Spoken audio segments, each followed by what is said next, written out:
The envelope was a clinical, bone-white rectangle that seemed to vibrate with a particular kind of coldness against the scarred oak of Silas Vance's workbench. It sat positioned precariously between a half-eaten ham sandwich, its edges curling in the dry Colorado air, and a thick stack of technical schematics for a multi-stage titanium mesh filtration assembly, a document currently worth more than the liquid assets of the entire Pinecrest Community Credit Union. Silas didn't need to open it. He knew the weight of the paper, the specific scent of the laser toner, and the way that denied stamp would be centered with agonizing, bureaucratic precision. This was the 5th time in 14 months that Elena Thorne had signed her name to a document that dismissed his future, without ever having bothered to understand his present. 11 months from now, Elena would stand in his gravel driveway, her breath hitching in the frigid December air, pleading for him to save the very institution that had spent over a year trying to starve his ambition. She would realize, too late, that without the $2 million in revenue flowing through a garage she had once deemed insufficient collateral, the credit union would be hollowed out by federal regulators in less than 90 days. But today, the sun was a pale, heatless disk hanging over the Rockies, and Silas Vance was just another mechanic with grease under his fingernails and a dream that didn't fit into a spreadsheet. To understand how Silas found himself staring at that white envelope, one had to look back 2 years before the first rejection. Before Pinecrest, Silas had lived a different life in a different world. He had been a senior systems engineer at Lockheed Martin's facility in California, a man who spoke in the language of fluid dynamics and aerospace tolerances. He had owned a 3-bedroom house in Long Beach where the air tasted of salt and the sound of the Pacific was a constant, rhythmic lullaby. Then came Sarah. The oncologist had used the word aggressive in late September, a sharp, jagged word that cut through the sterile air of the consultation room. By January, the word had shifted to comfortable, a soft, terrifying euphemism that signaled the end of hope and the beginning of the long goodbye. By March, the Long Beach house no longer smelled of salt or Sarah's lavender soap. It smelled of hospital-grade disinfectants, latex, and the heavy, metallic scent of impending loss. No matter how many windows Silas threw open, he couldn't purge the ghosts of the illness from the hallways. When the end came, Silas didn't just lose his wife, he lost his compass. His 11-year-old son, Leo, had stopped talking, his eyes becoming hollow mirrors of his father's grief. Silas knew they couldn't stay. They needed somewhere that still felt like Sarah before the aggressive months took her. They needed Pinecrest, Colorado, Sarah's hometown. A place of 3,400 souls nestled against the jagged teeth of the mountains, where the air was thin, the winters were brutal, and the memories were buried in the soil. Silas had sold the Long Beach house, packed a U-Haul with a lifetime of high-end tools and a single, weathered box of Sarah's photographs, and driven east. Leo had slept most of the way, his head leaning against the passenger window, leaving Silas alone with the hum of the tires and the crushing weight of a future he hadn't planned for. He bought a modest house on Prospect Hill Road. It was a sturdy, weathered thing, with a 2-bay garage that sat on a flat shelf of land overlooking the valley. It was perfect because it was quiet, and because behind the garage, there was enough room for a shipping container should his project ever outgrow the workbench. His savings provided a thin layer of insulation, enough for a down payment and 6 months of what he called breathing room. He wasn't comfortable, but he wasn't desperate. He lived in that narrow, precarious strip of land where most real lives happen, balanced between a paycheck and a prayer. During the daylight hours, Silas was the man Pinecrest needed him to be. He was the mechanic on the hill. He repaired the heavy, rusted arteries of the town's economy. He spent his mornings under the bellies of combines, replacing hydraulic seals that had perished in the cold. He spent his afternoons rebuilding gearboxes for grain augers and rewiring the complex, finicky control panels of feed mixers for the local ranches. It was honest, grueling work. The kind of labor that left grease etched into the permanent creases of his knuckles and a constant ache in his lower back. But it kept the lights on. It kept Leo in. new shoes, and ensured there was always a warm meal on the table. But at night, after Leo had finally succumbed to sleep, the mechanic vanished. Silas would clear the workbench of wrenches and oily rags. He would scrub his hands with orange-scent abrasive soap until they were raw, then pull out the blue-lined engineering paper. This was where the prototype lived. It was a water filtration system he had been designing in his head for 3 years. A technology born from his time designing high-altitude fuel filtration systems for aerospace applications. The core of the invention was a revolutionary microfiltration system utilizing layered titanium mesh membranes. It operated at pressure differentials he had first calculated while working on stealth prototypes. If perfected, it could turn brackish, heavy metal contaminated runoff into water clearer and purer than any bottled brand on the market. He held 2 patents filed with the USPTO, but in Pinecrest, patents didn't fix a broken tractor. He told no one. He wanted the work to stand on its own. His first meeting with Elena Thorne had occurred on a crisp Tuesday in March. Silas had walked into the Pinecrest Community Credit Union, the town's only financial heartbeat, wearing his best flannel shirt and carrying a folder of neatly organized documents. He wasn't asking for a handout. He was asking for a $45,000 business loan to purchase raw titanium stock and a specialized high-pressure pump assembly. On paper, he looked like a gamble. His application listed his occupation as self-employed mechanic. His income fluctuated with the seasons. His collateral was a house with minimal equity and a garage full of specialized equipment that most loan officers wouldn't know how to value. He had no credit footprint in Colorado. Elena Thorne had reviewed the file exactly the way her father, the founder of the institution, had taught her. She looked at the risk model. She looked at the debt-to-income ratio. She looked at the industry code for a local mechanic. She did not look at the man sitting across from her. Elena was professional, polite, and devastatingly efficient. She denied the loan. Within 10 minutes. There was no malice in her voice, only the cold, unyielding certainty of a person who trusts the system more than the soul. She didn't ask what he was building. She didn't ask why an average mechanic needed aerospace-grade titanium. Silas, for his part, was too stubborn to defend himself with his past. He didn't mention Lockheed Martin. He didn't mention the patents. He believed with a quiet and perhaps foolish intensity that if the product worked, the product would open the doors. He refused to trade on who he used to be. He wanted to build who he was becoming. That night, Silas and Leo ate macaroni and cheese on the corner of the workbench. Leo, seeing the tension in his father's jaw, grabbed a colored pencil and a scrap of paper. He drew his own version of the filtration system, a wobbly, vibrant rectangle with bright blue lines for water and arrows pointing in every direction. "Is this it, Dad?" Leo asked. Silas looked at the drawing, then at his own precise, cold schematics. "Yeah, buddy, that's exactly it." He taped Leo's drawing to the wall, right next to the technical drawings. One was precise, the other imaginative. Together, they were the only 2 things that mattered in Silas's world. Inside the credit union, the culture was a stagnant pond. Arthur Sterling, the board chairman and a man who treated the town like his personal chess set, frequently stopped by Elena's office. He was a man of paternal gestures and sharp shadows. "Your father built this place on the word no, Elena," Sterling would say, leaning against the mahogany doorframe. "It's the most powerful word in banking. Don't let a soft heart undo 40 years of discipline." Elena would nod, believing this was wisdom. She didn't realize it was a cage. Over the next 14 months, Silas returned 4 more times. Each application was a masterpiece of improvement. The second loan request included signed maintenance contracts with 2 of the county's largest ranches, proving his income was no longer irregular. The third included the actual technical drawings of the prototype. The fourth included empirical test results from a food processing plant in a neighboring county where Silas had installed a small-scale trial unit. The results showed a 91% reduction in particulate contamination, a feat unheard of in standard industrial filtration. Elena denied every single one.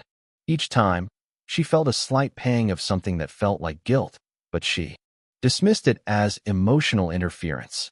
The scoring model said no. The board guidelines said no. And Arthur Sterling, who seemed to take a peculiar interest in Silas's unrealistic ambitions, always reminded her that Pinecrest didn't need visionaries, it needed stability. What Elena didn't know was that during the third application, Martha Chun, the senior loan officer, had actually looked at the file before it was whisked, had found the patents. She had realized that the mechanic on the hill was actually a world-class engineer. She had written a 3-page internal memo, urging approval, stating that Silas Vance represented the lowest risk-to-reward ratio she had seen in her career. Arthur Sterling had intercepted that memo. He had called Martha into his office and reminded her, in a voice as cold as a mountain stream, that her daughter's expensive dental work and the family's health insurance were tied to her adherence to procedure. "We don't need mechanics becoming millionaires in this town," Martha Sterling had said. "It upsets the balance." So, Martha went quiet. She watched from the sidelines as Silas walked into the bank for the 5th time. That brings us back to the present. Silas stood in the credit union lobby, the air smelling of stale coffee and old carpet. He sat in the same chair for the 5th time. Elena Thorne slid the white envelope across the desk. Her eyes didn't meet his. "Mr. Vance, I admire your persistence," she said, her voice a rehearsed melody. "But the fundamentals haven't changed. We cannot lend against speculative technology without traditional collateral." Silas didn't argue. He didn't plead. He simply picked up the envelope and stood. He looked at Elena, not with anger, but with a profound, quiet presence that seemed to make the room feel smaller. "The fundamentals changed after the second application, Ms. Thorne," Silas said softly. "The question is, who's actually looking at them?" He walked out. As he passed the water cooler, he saw Martha Chun. She was pale, her hands trembling as she held a paper cup. "I'm sorry, Mr. Vance," she whispered, her voice barely audible. "I'm so sorry." Silas stopped. He looked at her for a long moment, seeing the fear in her eyes. He realized then that the system wasn't just broken, it was designed to be a wall. He gave her a single, sharp nod of understanding and stepped out into the March wind. He went home. He walked into the garage, where the hum of the fluorescent lights greeted him like old friends. Leo was asleep on the corduroy sofa in the corner, a pencil still gripped in his small hand. Silas gently covered his son with a blanket. He turned to the wall. He took the 5th rejection letter and pinned it in a row with the other 4. They were a ladder of failures, a testament to a town that couldn't see past its own borders. Next to them hung the wobbly drawing of blue water and the patent for a system that would change everything. He didn't tear them down. He didn't feel defeated. Instead, he felt a strange, cold clarity. He realized that the right time to ask for help was over. He would never step foot in that credit union as a petitioner again. He picked up a wrench. He opened the titanium housing of the prototype. The only sound in the garage was the rhythmic clink of metal on metal and the steady breathing of a boy who believed his father could build anything. The door to the credit union had closed for the final time. But in the silence of the Colorado night, Silas Vance was already building the sledgehammer that would eventually knock the whole building down. The sun rose over Pinecrest the morning after the 5th rejection, not with a herald of triumph, but with the same indifferent, pale light that had graced the town for a century. For Silas Vance, however, the light hit the frost on his garage windows differently. The weight that had occupied his chest for 14 months, the heavy, suffocating obligation to prove his worth to a row of mahogany desks, had evaporated. In its place was a vacuum, and Silas knew enough about physics to know that a vacuum always precedes a powerful draw. At the kitchen table, the atmosphere was uncharacteristically light. Leo was systematically dissecting a mountain of cereal, his eyes fixed on a comic book. But he possessed the emotional radar of a child who had navigated a sea of grief. He looked up, a stray flake of corn clinging to his lip.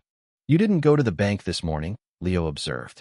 It wasn't a question, it was a confirmation of a shift in the tectonic plates of their daily routine.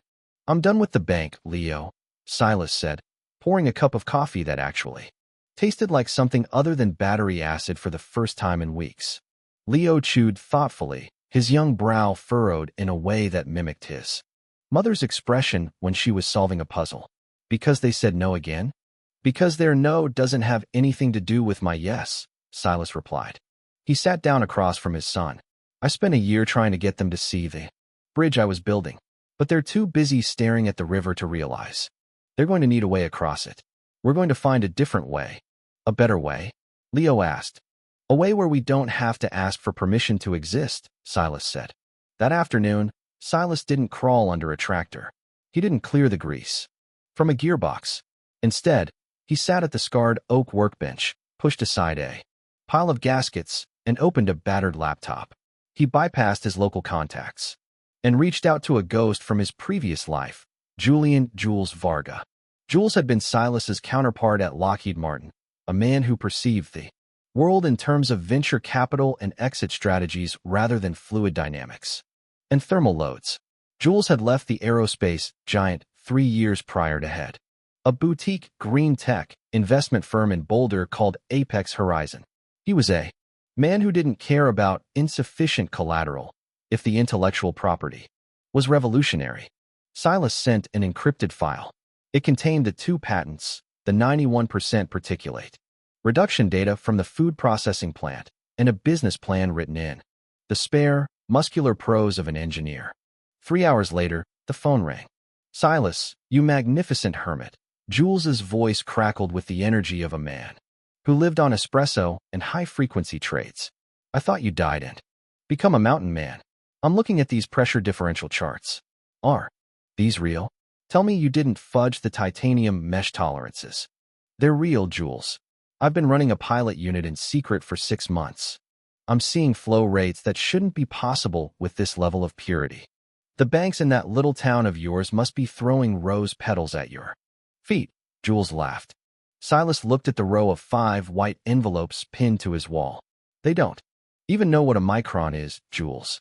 They think I'm a mechanic with an expensive hobby. There was a pause on the other end. Jules's tone shifted from jovial to predatory. Good. If they're blind, I'm the one who gets the vision. Don't talk to anyone else. I'm driving up tomorrow. I want to see the garage. I want to see the boy. And I want to see that water turn from sludge to diamonds. The next day, a sleek, charcoal gray Audi that looked like it had been carved from a single block of obsidian pulled into the gravel driveway on Prospect Hill Road. Jules Vargas stepped out, looking wildly out of place in a tailored navy blazer and Italian leather shoes amidst the rusted skeletons of agricultural machinery. He didn't head for the house. He headed straight for the garage. Silas was waiting. He didn't offer a tour. He offered a demonstration. He flipped the switch on the high-pressure pump. The unit, a compact, gleaming tower of stainless steel and titanium, began to hum, a low-frequency vibration that spoke of immense internal power. Silas poured a bucket of gray, sediment-heavy runoff from a local creek into the intake.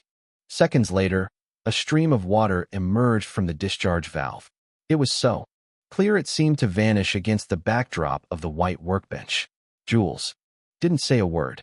He took a glass vial, filled it, held it up to the fluorescent light, and then drank it. Silas, Jules said, wiping his mouth. The banks in this town aren't just stupid. They're a liability to the future. I'm not going to give you $45,000. That's a joke. That's a rounding error. I'm putting in $250,000 for 15% equity. You keep the rest. You hire a crew. You buy the warehouse at the bottom of the hill. And you stop fixing tractors. They signed the agreement on the workbench, right next to a dried ring of coffee and a stray lock nut. It was the most significant financial transaction in the history of Prospect Hill Road, and it was witnessed only by a line of rejection, letters, and a boy's drawing of blue arrows. The transition from the mechanic on the hill to Vance Precision Systems happened with a speed that left the town of Pinecrest dizzy. Silas didn't look for MBAs or polished resumes.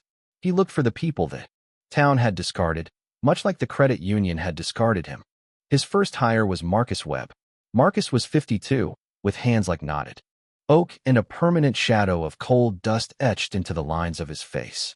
He had been a foreman at the Pine Crest mine until it shuttered 2 years ago, leaving him to rot on a dwindling pension. Marcus knew how to manage men, and, more importantly, he knew how to respect the machine. I don't know much about filters, Silas, Marcus said, standing in the middle of the garage on his first day. I don't need you to know filters, Marcus, Silas replied. I need you to know how to build things that don't break. I need you to lead a team that treats a micron like a mile. Next came Elena Ruiz, no relation to the banker, a fact she made clear with a wry smile. She was a 30-year-old certified welder from the southern part of the state who had been passed over for jobs because she didn't look the part. Silas watched her run a bead of TIG, welding on a titanium joint, and realized she was an artist whose medium just happened to be molten metal. Her welds were so clean they looked like silver thread. Finally, there was Toby Aldrich, a 22-year-old who had washed out of a community college engineering program because he couldn't sit still in a lecture hall. But Toby could take a control panel apart and put it back together in the dark. He had a natural, intuitive grasp of logic gates and sensor arrays. By the end of the first month, the garage on Prospect Hill was no longer a repair shop. It was a hive. The smell of ozone and cutting fluid replaced the scent of manure and old oil. Silas leased the derelict warehouse at the base of the hill, a cavernous space that had once housed a defunct feed and seed operation. The town noticed. In a place like Pine Crest, silence is the loudest sound, and the sudden cessation of Silas's tractor repair business was deafening. The local ranchers, at first annoyed that their favorite mechanic was too busy for a gearbox, began to whisper. They saw the crates of high-grade metal being delivered. They saw the 3 new employees driving up the hill every morning. They saw the Vance Precision Systems logo, a sleek droplet encased in a gear, designed by Leo, appearing on the side of a new service truck. At the Pine Crest Community Credit Union, the ripple reached the shores of Elena Thorne's desk in the form of a deposit report. Elena was a woman of routine, and for over a year, Silas Vance's account had been a steady, unremarkable drip of small checks and cash deposits. But in the first week of June, a wire transfer for $250,000 hit the ledger. 2 weeks later, a series of payroll authorizations for Vance Precision Systems appeared. Then came a deposit for $38,000 from a dairy conglomerate in the northern part of the state. Elena sat in her office, the air conditioning humming a sterile tune, and stared at the screen. The name Silas Vance was now flashing on her high-activity threshold list, a list usually reserved for the town's wealthiest developers or the local hospital. She felt a strange, cold prickle at the back of her neck. It wasn't regret, not yet, but it was a profound sense of disorientation. The man she had categorized as a high-risk mechanic was suddenly manifesting a financial reality that didn't fit her model. She opened a browser and, for the first time, typed Vance Precision Systems into a search engine. She found a landing page, minimalist, professional, and terrifyingly sophisticated. She read the words aerospace-grade microfiltration and proprietary titanium membrane technology. She sat back, her heart thumping. She looked at the filing cabinet where the 5 rejected applications were stored. She had never once Googled him. She had never once asked Martha Chun why she had been so insistent on his 3rd application. She had trusted the score. A knock on her door broke her trance. Arthur Sterling stepped in, his silver hair perfectly coiffed, his presence radiating the easy confidence of a man who, on the air, everyone else breathed. Elena, he said, taking a seat without being invited. I've been hearing some chatter about our friend on Prospect Hill. Vance. They say he's hired Marcus Webb and a crew. They say he's shipping equipment out to the Weld County dairy plants. He is, Arthur, Elena said, her voice slightly strained. His deposits are substantial. He's just secured $250,000 in private funding. Sterling's eyes narrowed, the warmth in his face vanishing like a snuffed candle. Private funding? From whom? A firm called Apex Horizon, based in Boulder. Sterling stood up and walked to the window, looking out toward the hill. Boulder. Foreigners. They don't understand the ecosystem here, Elena. This Vance He's a disruptor. He's taking up space that was earmarked for the rich. Development project. If he expands that warehouse, he'll be sitting right on the proposed access road for the new shopping corridor. He's building a legitimate business, Arthur. Elena found herself saying. Hey, high-tech one. That's good for the town's tax base. Sterling turned, and for a moment, the mask of the paternal benefactor slipped. His gaze was predatory. It's only good if it's controlled. We don't want high-tech that we don't own. We want the rich. I told you to keep him small. For a reason. You did your job with the rejections, but it seems he found a way. Around the gate. Elena felt a chill. I didn't reject him to keep him small, Arthur. I rejected him because he didn't meet the underwriting criteria. Sterling smiled, a thin, sharp line. Of course you did. And that was the right call. Just make sure you don't get sentimental now that he's found some play. Money. $250,000 is a flash in the pan. Real infrastructure requires the kind of capital only we can provide or deny. He left the office, leaving a scent of expensive cologne and a sense of impending dread behind him. Back on the hill, the play money, as Sterling called it, was being put to work. With surgical precision. Silas was no longer just an engineer. He was a mentor. He spent his days on the warehouse floor, teaching Marcus how to calibrate the sensor arrays, showing Elena how to weld the delicate titanium mesh without warping the frame, and working with Toby to refine the software that governed the pressure valves. But the heart of the operation remained the garage. At night, Silas and Leo would still sit at the workbench. The macaroni and cheese had been replaced by steak or fresh salmon, but the ritual remained. Leo had become the unofficial chief of quality control. He would take a magnifying glass and inspect the mesh panels, looking for the tiny imperfections Silas had taught him to spot. Dad, Leo said one evening, looking up from a filter housing. Why didn't you tell the lady at the bank that you were an engineer at Lockheed? Silas paused, a screwdriver in hand. Because, Leo, if I have to tell someone who I am for them to believe in the work, then they don't really believe in the work. They just believe in the title. I wanted the machine to speak for me. It's speaking pretty loud now, Leo said, pointing to a stack of 3 shipping crates destined for a municipal water treatment pilot program in a neighboring county. It is, Silas smiled. But loud isn't always enough. You have to be right. The first major milestone came in late August. Silas had secured a contract with the city of Clear Creek for a municipal pilot program. It was a $67,000 installation, but the prestige was worth 10 times that. If it worked, every small town in the Rockies would be looking at Advanced Precision Systems as the solution to their aging, heavy metal leaking infrastructure. The day of the shipment, the entire crew stood in the gravel lot of the warehouse. Silas, Marcus, Elena Ruiz, and Toby watched as the heavy-duty flatbed truck pulled out, carrying the gleaming heart of Silas's dream.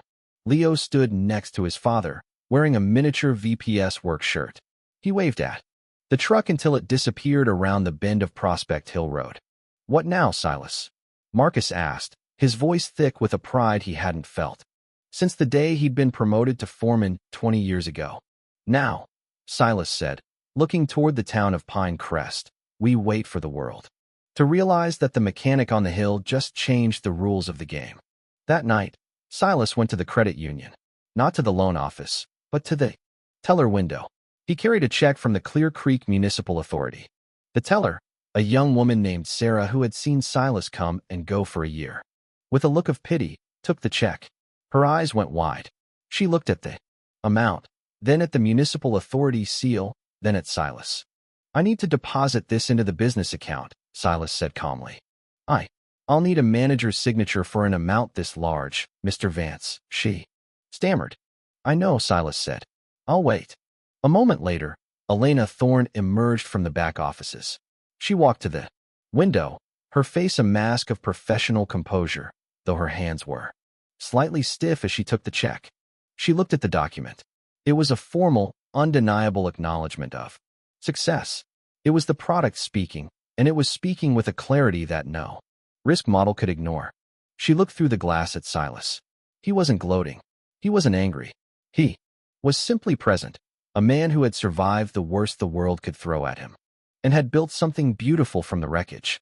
"Congratulations on the contract, Mr. Vance," she said, her voice barely a whisper.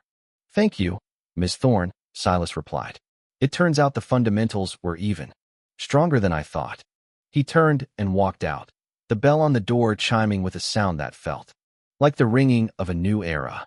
Elena stood at the window, the $67,000 check in her hand, watching him walk to his truck. She realized in that moment that she hadn't just lost a client. She had lost the opportunity to be part of something that was going to redefine the town she loved. And as she looked toward the back office where Arthur Sterling was likely plotting his next move, she realized that the walls her father had built were no longer protecting the credit union. They were trapping it. The mechanic on the hill was no longer a man asking for a seat at the table. He was building his own table, and the invitation list was already growing. The autumn wind in Pine Crest carried a sharper edge that year, whistling through the valleys with a mournful tone that seemed to mirror the growing unease within the marble walls of the Pine Crest Community Credit Union.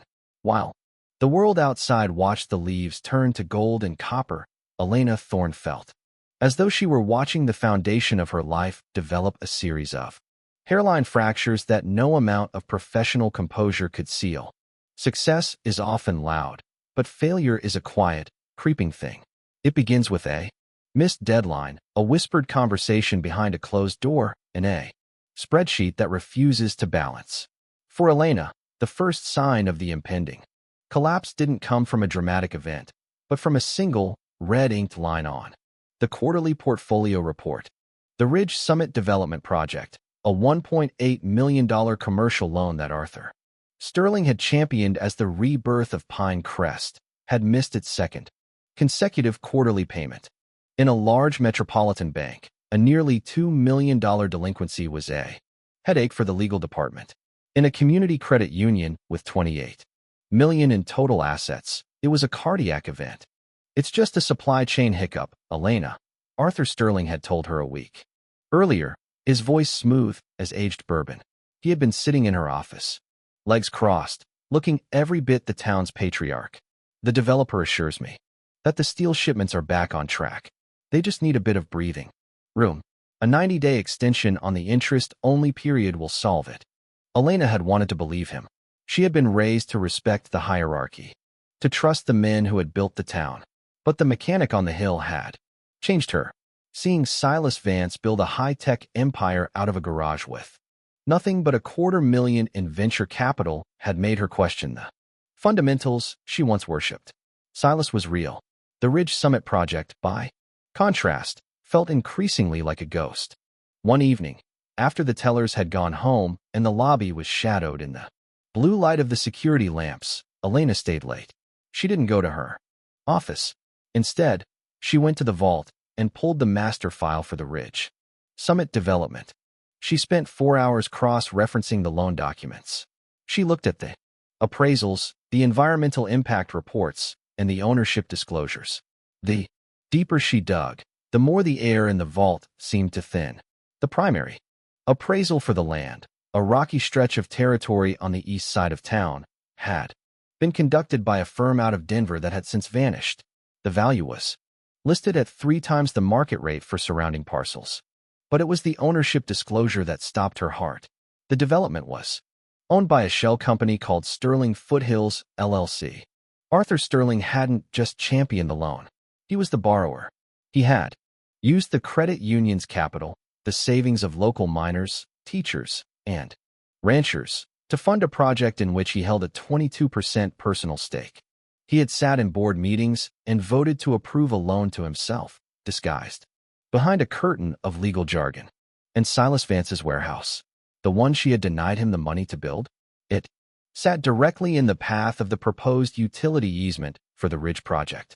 Sterling hadn't wanted Silas to fail because of insufficient collateral, had wanted Silas to fail so the bank could eventually foreclose on his property, clearing the way for Sterling's development. The realization was a physical blow.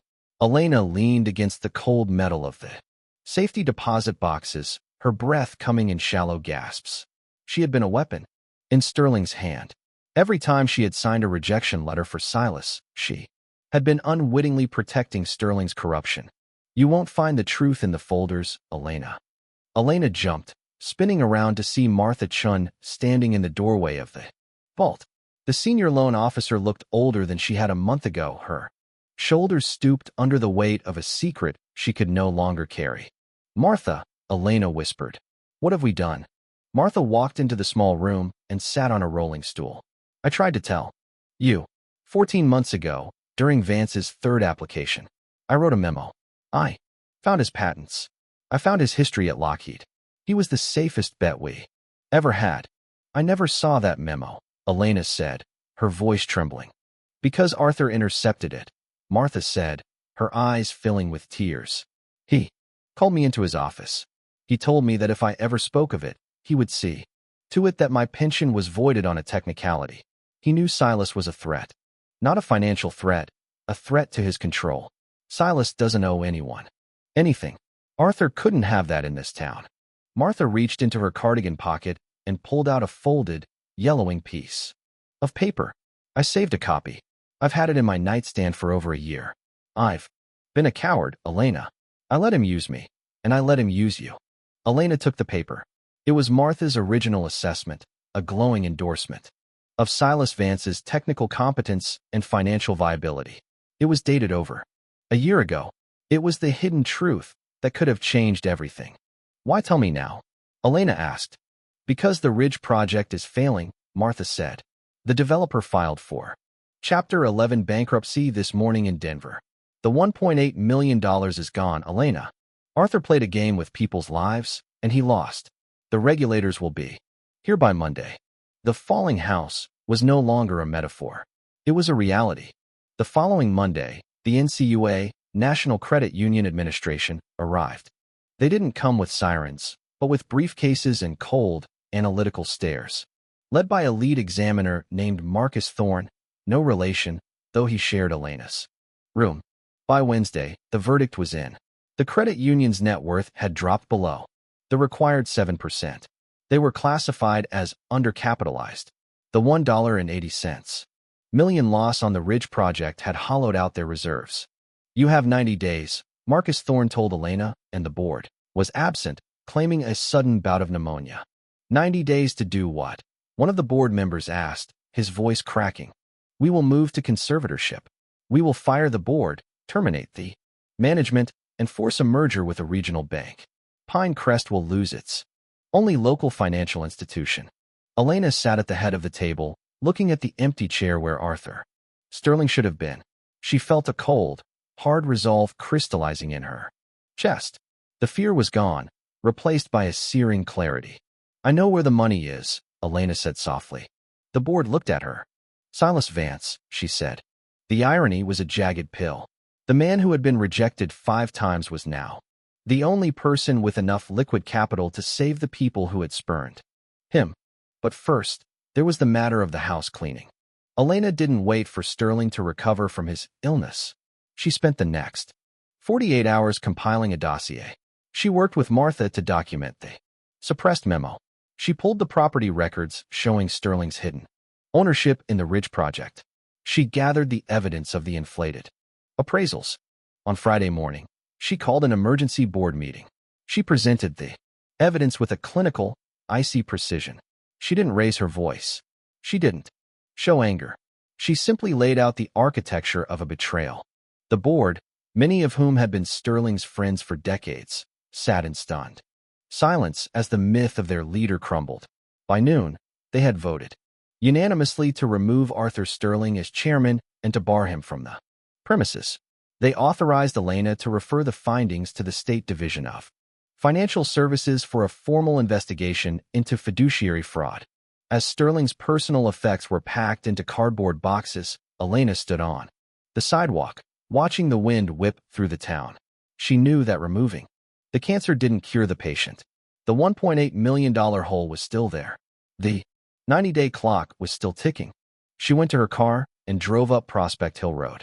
The VPS warehouse was a beacon of industry. The parking lot was full. The sound of high-pressure testing equipment echoed off the mountain walls. Silas was no longer the lone mechanic. He was the center of a thriving ecosystem. Elena stepped inside. The air smelled of ozone and success. She saw Marcus Webb, overseeing a team of welders. She saw Toby Aldrich at a computer terminal, his face illuminated by a complex flow simulation. And there, in the center of it all, was Silas Vance. He was wearing a VPS work shirt, his sleeves rolled up, looking at a blueprint. With Leo, the boy was pointing at a valve, his expression one of intense focus. Silas looked up and saw her. He didn't smile, but he didn't turn away. He walked toward her, his boots heavy on the concrete floor. "Miss Thorne," he said, "you're a long way from the loan office." "I am, Mr. Vance," Elena said. She felt small in this space, a space he had built. Despite her, not because of her. "I'm not here as a banker. I'm here as a person who needs to tell you the truth." They went to his office, a small, glass-walled room that overlooked the production floor. Elena placed Martha's original memo on the desk. She told him everything. She told him about Sterling's conflict of interest. She told him about the suppressed patents. She told him how he had been used as a pawn in a game of real estate leverage. Silas read the memo slowly. His face remained unreadable, but his jaw tightened. As he reached the end, "Martha tried to help me," Silas said, more to himself than to her. "She did," Elena said, "and I was too blind to see it. I trusted a system that was being rigged from the top. I'm not here to ask for your forgiveness, Silas. I don't deserve it. I'm here because the credit union is dying. We have 90 days before the federal government shuts us down." Silas looked out at his factory. "Why should I care? You're the one who told me. I had no collateral. You're the one who told me my technology was speculative." "Because it's not just about me," Elena said, her voice breaking. "It's about Marcus Webb, who has his life savings in our vault. It's about Elena Ruiz, who sends money home to her mother through our wire service. It's about the 3,400 people in this town who will lose their only bank. If we go under, the only option left for them is a regional bank in the city that won't even know their names." Silas was silent for a long time. The hum of the warehouse seemed to grow louder. In the absence of his voice, "You want me to bail out the people who spent 14 months trying to bury me?" Silas said. "I want you to save the town," Elena replied. "I'm proposing a business deal, not a favor, a strategic partnership. VPS becomes our primary institutional depositor. In exchange, you get a seat on the board. You get a say in how this town lends money. You get to ensure that the next mechanic on the hill doesn't have to go through what you did." Silas looked at the memo again. He looked at the drawing Leo had made, the one that was now the official company logo. "Send me the numbers, Elena," Silas said. "The real numbers, not the ones Sterling cooked. I want to see the balance sheet. I want to see the audit trail. I'll have them to you by morning," she said. As she walked toward the door, Silas called out to her, "Elena." She turned. "You said you weren't here for forgiveness," he said. "But you're here fixing the house that's falling down. That's worth more than an apology." Elena drove down the hill, the lights of Pine Crest flickering below her. The house was still falling, but for the first time in months, she felt like she was standing on solid ground. The truth was out, the villain was gone, and the man she had rejected was the only one holding the keys to the future. The first snow of the season arrived in Pine Crest not as a gentle dusting, but as a silent, aggressive blanket that threatened to seal the valley off from the rest of the world. Inside the VPS warehouse, the heaters hummed with a low, industrial thrum, casting a dry warmth over the assembly lines where the latest batch of titanium membranes was being prepped for shipment to a municipal plant. In Nebraska, Silas Vance sat in his office, the glass walls vibrating slightly with the activity outside. On his desk sat two very different documents. The first was a purchase order for 300 units of high-grade pressure valves. The second was the comprehensive audit of the Pine Crest Community Credit Union, the real numbers Elena Thorne had promised. He had spent 3 nights dissecting the ledger. It was an autopsy of a dying institution. The $1.8 million hole left by Arthur Sterling's vanity project was deeper than Elena had initially realized. It wasn't just the lost principal. It was the opportunity cost, the eroded trust, and the toxic culture of no that had driven away every innovative mind in the county. The credit union was a ship, taking on water faster than its pumps could handle. Silas rubbed his eyes, the fatigue of the last year finally catching up to him. He picked up his phone and dialed Jules Varga in Boulder. "I've looked at the books, Jules," Silas said without preamble. "It's a mess. Sterling didn't just steal, he salted the earth." Jules was silent for a moment, the sound of a high-end espresso machine whirring. In the background, from a pure venture capital standpoint, "Silas, you should. Let it burn. Let the feds shut them down. Let a regional bank buy the assets for pennies on the dollar, and then we'll move your accounts to a firm that actually knows how to count. Why tie your success to a corpse? Because the corpse holds the life savings of the people on my assembly floor," Silas replied, looking out at Marcus Webb, who was currently laughing with a younger technician. "If the credit union fails, this town becomes a ghost. There won't be a local bank to fund the grocery store, the hardware shop, or the next guy who has a patent in his pocket and grease on his hands." "You're being sentimental," Jules warned. "In business, sentiment is a luxury. You buy after you've secured the market." "I'm not being sentimental," Silas said, his voice hardening. "I'm being structural. I'm building an ecosystem, Jules. A factory can't survive in a wasteland. I'm going to do it, but I'm going to do it on my terms." "The Vance terms," Jules chuckled. "God help them. Send me the legal drafts. I'll make sure they don't find a way to screw you twice." After hanging up, Silas walked out of the warehouse and drove up the hill to his house. He found Leo in the garage, sitting at the old workbench where VPS had been born. The boy was sketching again, but his drawings had evolved. They were no longer wobbly rectangles. They were complex, layered schematics of what looked like a portable desalination unit. "Leo," Silas said, sitting on a stool beside him, "I have a question for you." Leo looked up, his eyes bright and curious. "About the filters?" "No. About people. If someone spent a long time telling you that you weren't good enough, and then they got into trouble, real trouble, and you were the only one who could help them, what would you do?" Leo didn't hesitate. He didn't even look away from his drawing. "Are they a bad person, or were they just wrong?" Silas paused, Sarah's face flashing in his mind, then Elena's. "I think they were just wrong, and they were being led by someone who was bad." "Then you should help them," Leo said, his voice carrying the terrifyingly simple moral clarity of an 11-year-old. "You always told me that the point of being strong is to fix the things that the weak people broke. Besides, Dad, if you don't help them, does that make you the same as them?" Silas felt a sharp pang in his chest. He reached over and ruffled Leo's hair. "Outsmarted by my own logic. Again. It's a gift," Leo grinned. The meeting at the credit union took place 48 hours later. The board room felt different. The portrait of Arthur Sterling's father had been taken down, leaving a pale, rectangular scar on the wallpaper, a reminder of a legacy that had turned to ash. Elena Thorne sat at the head of the table, flanked by Martha Chun and 3 remaining board members who looked like they hadn't slept since the NCUA arrived. When Silas walked in, wearing a dark work jacket and carrying a slim leather portfolio, the room went silent. He didn't sit in the visitor's chair. He walked to the end of the table and stood, placing his hands on the mahogany surface. "I've reviewed the numbers," Silas began, his voice level and cold. "The $1.80 million loss is a symptom.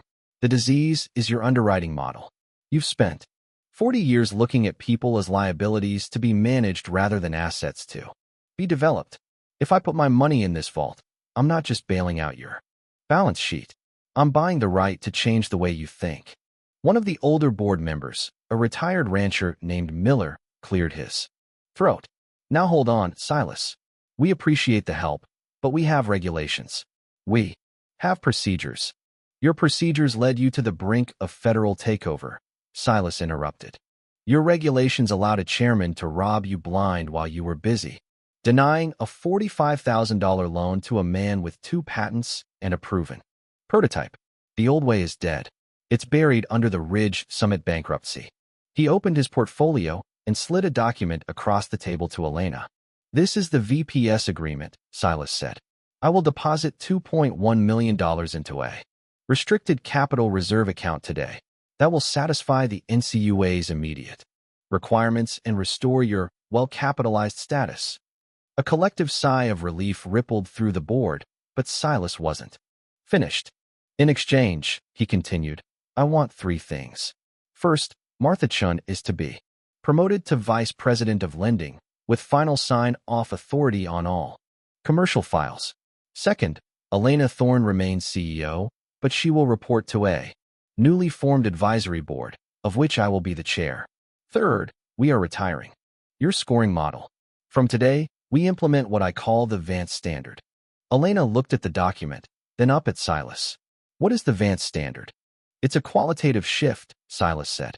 Every loan application that comes across this desk will still have to pass a basic financial check, yes.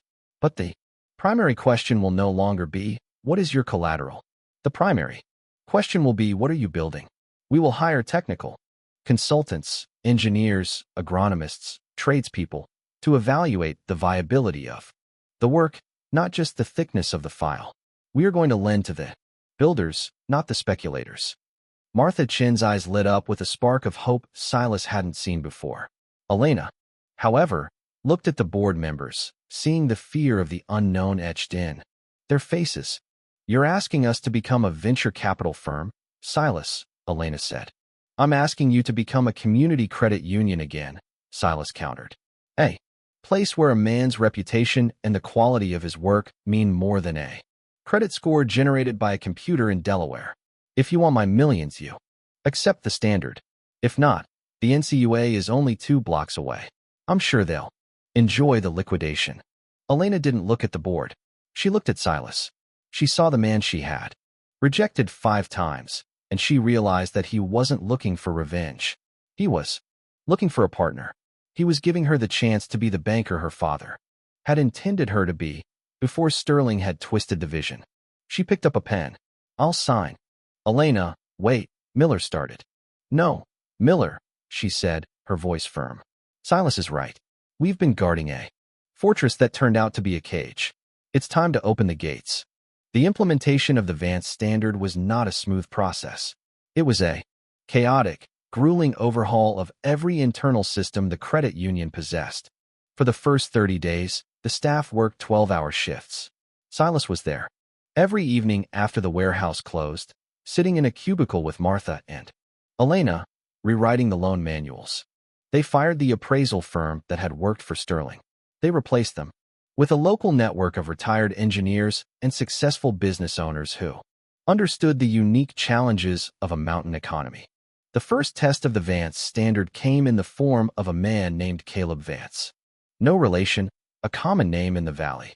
Caleb was 26, a former welder who had developed a specialized, portable rig for repairing irrigation lines without needing to excavate.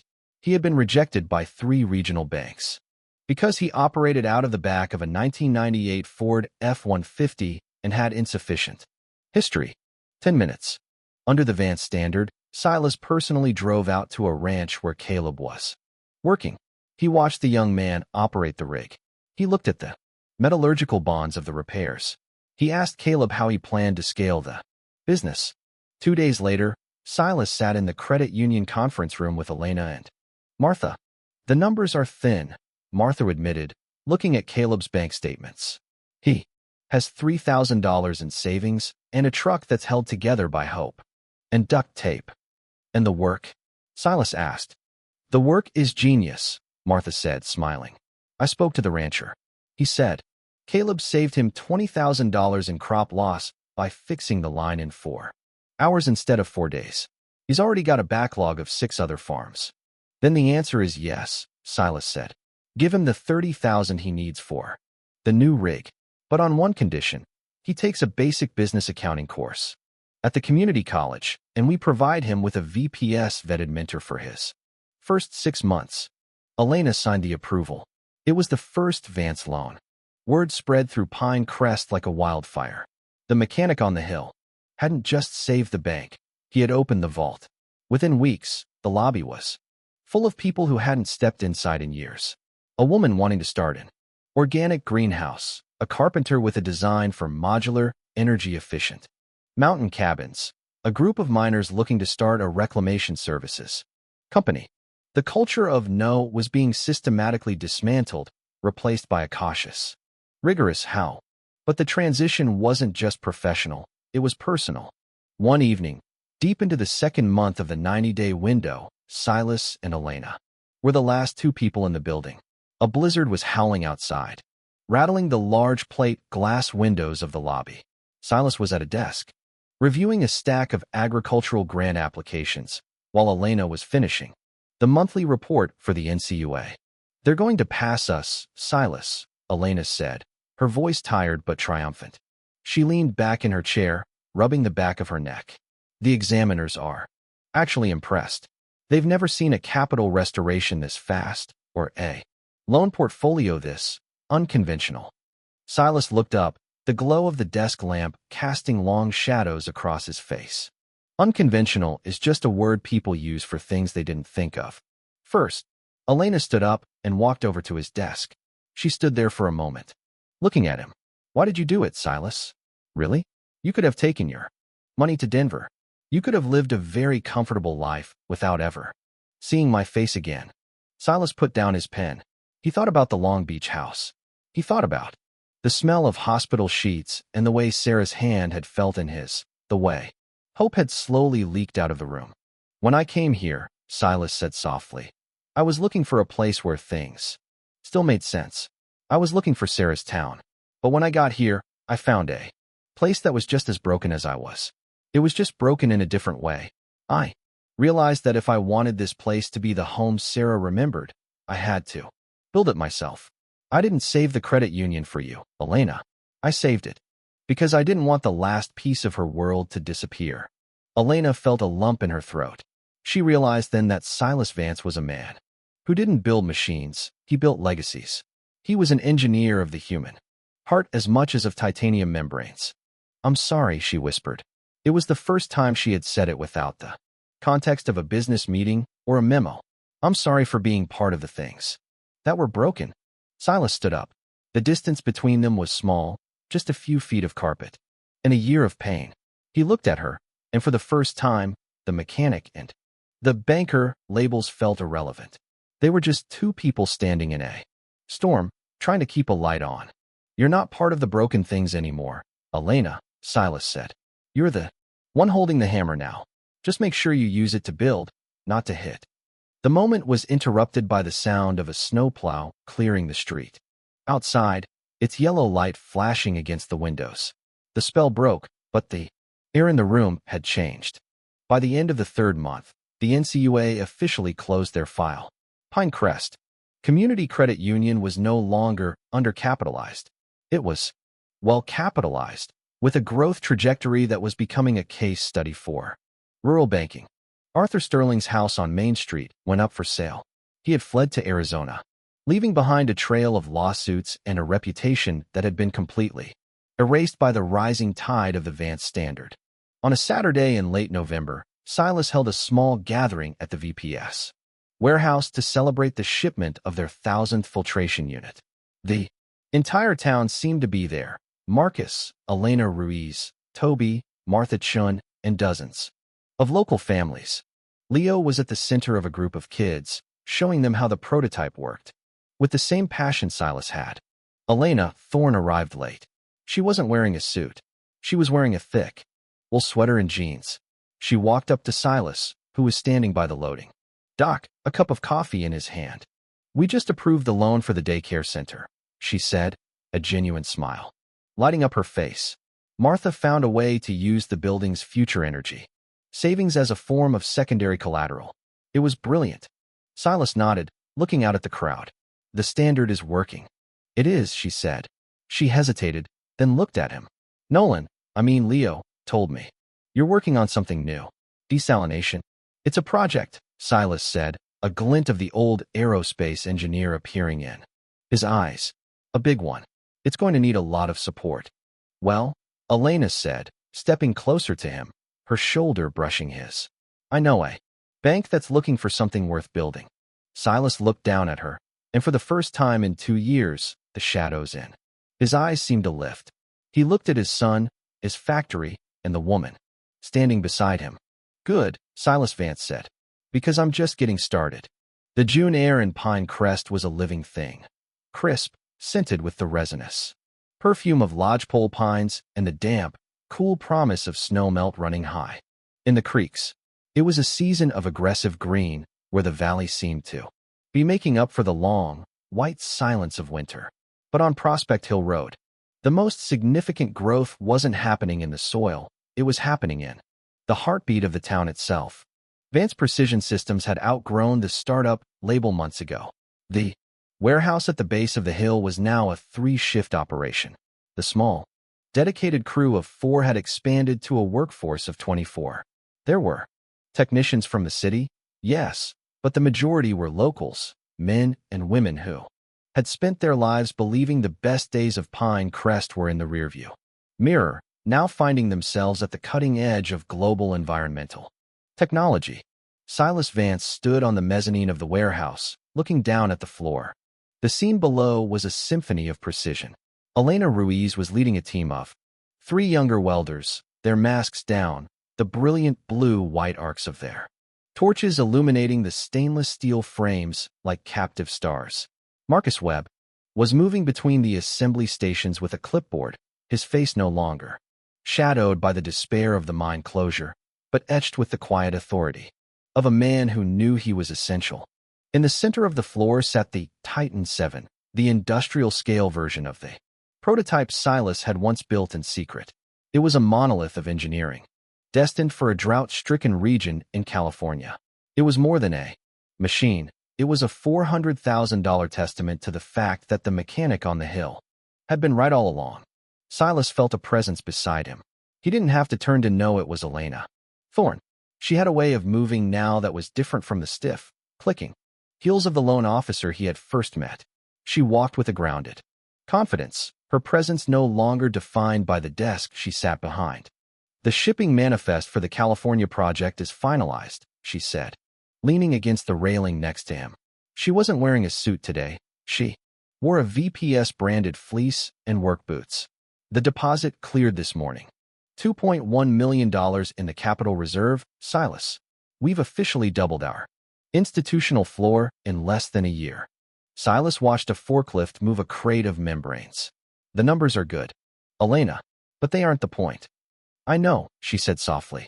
The point is the 3 families who just moved back to Pinecrest because we approved their mortgage based on their employment here.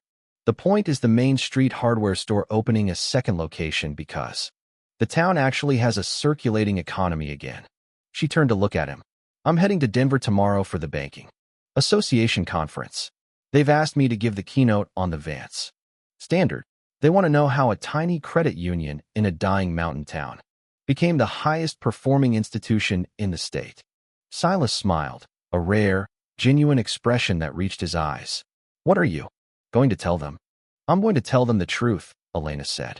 I'm going to tell them that for 14 months, I looked at a man who was building the future and told him he wasn't worth $45,000 because I didn't know how to look past a spreadsheet. I'm going to tell them that the biggest risk a bank can take isn't a bad loan. It's missing the right person. Don't go too easy on yourself, Silas teased gently. I won't, she promised. My speech starts with 4 words. I was almost wrong. The Denver conference was a sea of gray suits and expensive watches. Elena Thorne stood at the podium in a cavernous ballroom, her image projected on 2 massive screens behind her. She looked out at the faces of the region's most powerful bankers, men and women who dealt in billions, who managed risk with algorithms and AI. She didn't start with charts. She didn't start with the balance sheet. She started with a story about a 5-time rejection. I spent my career believing that banking was a science, Elena told the silent room. I believed that if the data was clean and the model was followed, the outcome was guaranteed. But data doesn't build things. Models don't have vision. People do. She showed a slide of Silas Vance's original, hand-drawn schematics next to a photo of the Titan 7.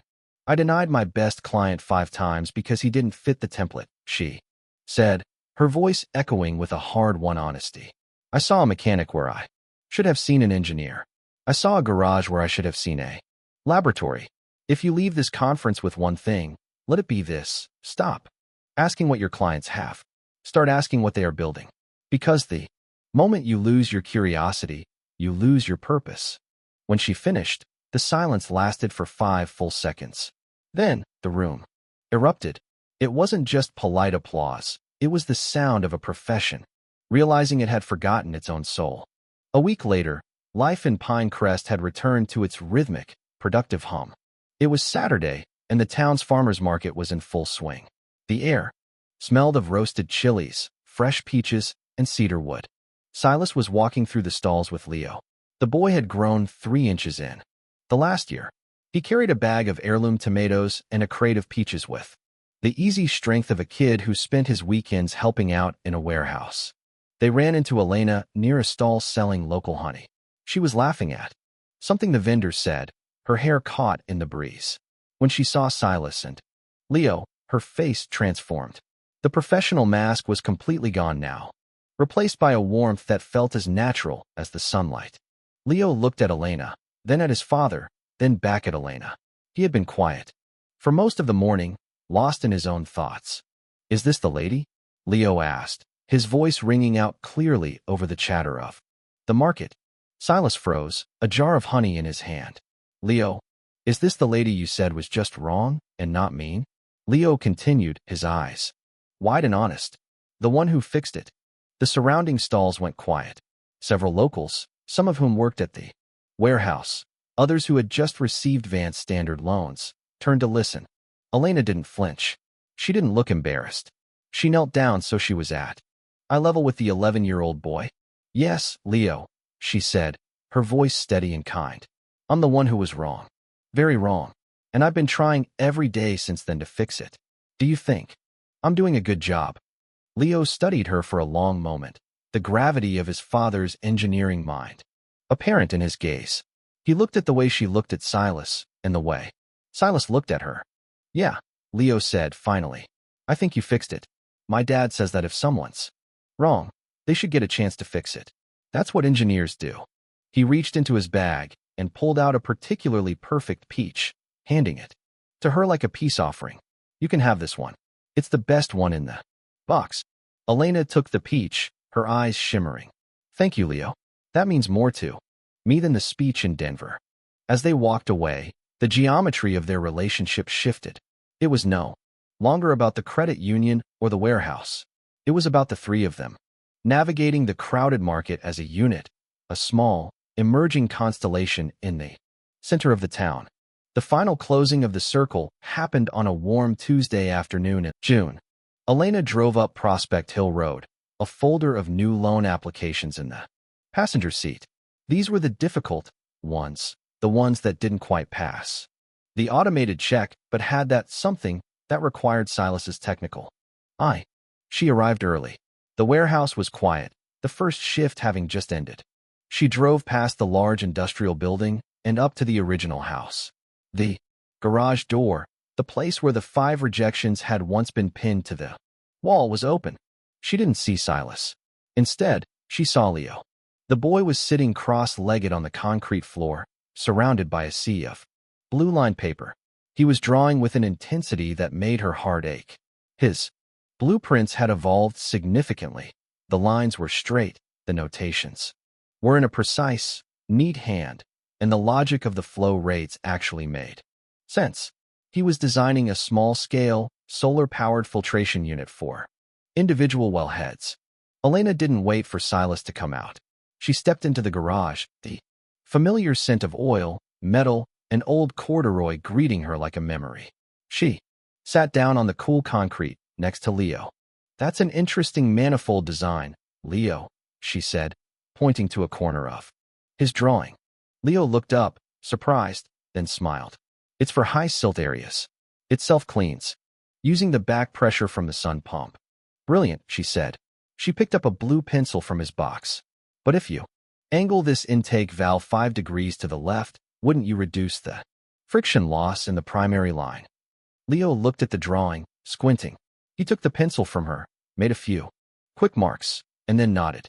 "Yeah, that's better. How did you know that?" "I've been reading a lot of engineering reports lately," she winked. "I have a very demanding consultant." Silas emerged from the back room of the house, carrying 2 mugs of coffee. He stopped in the doorway, the steam from the mugs curling into the afternoon light. He saw them there, the banker and the boy, heads bent together over a blueprint on the floor of the garage where he had once felt so alone. He looked at the wall. The 5 rejection letters were gone. In their place was smiling on a beach in Long Beach. The past was no longer a weight. It was a foundation. He walked over and set the coffee down on the workbench. He didn't say anything. He just sat on the floor beside them. Leo pushed the pencil box toward his father. Elena helped me fix the friction loss, Dad. She's getting pretty good at this. Is she now? Silas said, his voice thick with a warmth he hadn't felt in years. Was no need for a declaration of love, no need for a formal contract. There was simply the profound, quiet recognition of 2 people who had built something. They sat there for a long time, 3 people drawing a future on a garage floor. Outside, the sun began to dip behind the Rockies, casting long, golden shadows. Across the valley, the town of Pine Crest was quiet, its lights beginning to flicker on one by one, each one a testament to a town that had been saved by a man who refused to be defined by a no. Silas Vance, the mechanic who had become a visionary, and Elena Thorne, the banker who had learned to see, weren't counting rejections anymore. They were counting possibilities. The 6th time Elena had come to the garage, she hadn't come to deny him. She had come to build with him. And as the stars began to emerge over the peaks, the Vance Standard wasn't just a rule for a bank, it was the blueprint for a life. For the first time in a very long time, Silas Vance wasn't just surviving. He was home.